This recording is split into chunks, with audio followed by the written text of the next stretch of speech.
नमस्कार दोस्तों, Hindi religious stories में आपका स्वागत है। आपको यह जानकर आश्चर्य होगा कि भगवान श्री कृष्ण की 16,000 पत्नियां थीं। विशेष रूप से उनकी 16,108 पत्नियां थीं।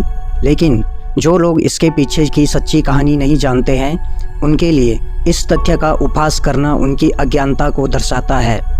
हाँ, यह संख्या बड़ी है, हालांकि केवल कुछ ही लोग इसके पीछे की वास्तविक कहानी जानते हैं। प्राग ज्योतिषपुर नगर का राजा नरकासुर नामक दैत्य था, जो विष्णु और भूदेवी का पुत्र था। उसने अपनी शक्ति से इंद्र, वरुण, अग्नि, वायु आदि सभी देवताओं को परेशान कर दिया था। वह संतों को भी नाश देने लगा, महिलाओं पर अत्याचार करने लगा।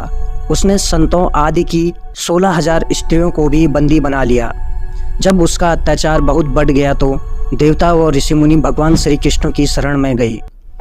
भगवान श्री कृष्ण ने उन्हें नरकासुर से मुक्ति दिलाने का आश्वासन दिया, लेकिन नरकासुर को स्त्री के हाथों मरने का श्राप था। इसलिए भगवान श्री कृष्ण ने अपनी पत्नी सत्यभामा, जो भूदेवी का ही रूप थी, उनको सारथी बनाया तथा उन्हीं की सहायता से नरकासुर का वध कर दिया।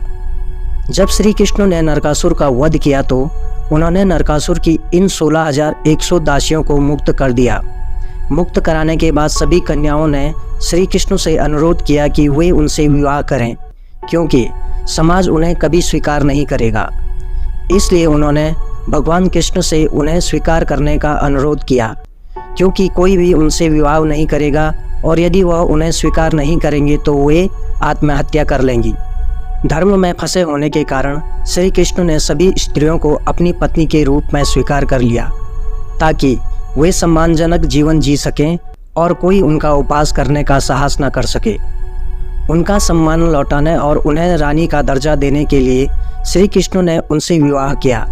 इस प्रकार उनकी 16,108 पत्नियां हो गई। यहाँ पर यह जानना जरूरी है कि वैदिक संस्कृति में बहुविवाह की अनुमति इस शर्त पर दी गई कि सभी पत्नियों के साथ समान व्यवहार किया जाएगा। भगवान कृष्ण को एक ऐसे शिक्षक के रूप में माना जा सकता है जिन्होंने पत्नी की कोई आवश्यकता नहीं होने के बावजूद अपनी पत्नियों की इच्छाओं को पूरा करने के लिए कई रूपों में विस्तार किया। उन्होंने सभ्य समाज के कानूनों और रीति रिवाजों के भीतर वैदिक ग्रंथों में निर्धारित सभी नियामक नियमों, सिद्धांतों और अनुष्ठानों का पालन करते हुए एक आदर्श गृहस्थ की तरह अपना जीवन व्यतीत किया। इस प्रकार श्री कृष्ण ने कार्तिक मास के कृष्ण पक्ष की चतुर्दशी को नरकासुर का वध कर देवताओं और संतों को आतंक से मुक्ति दिलाई।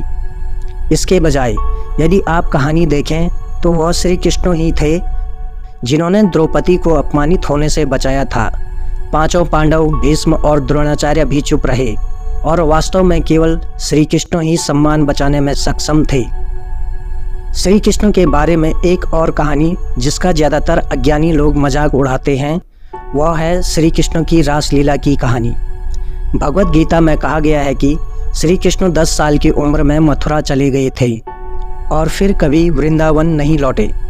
रासलीला की सारी कथाएं वृंदावन की हैं, अर्थात कृष्ण की आयु महज 8 या 9 वर्ष रही होगी। इस उम्र में उन्होंने जो किया उसे एक युवा लड़के द्वारा छेड़छाड़ के बजाय शरारत करार दिया जाना चाहिए। धन्यवाद। जय हिंद।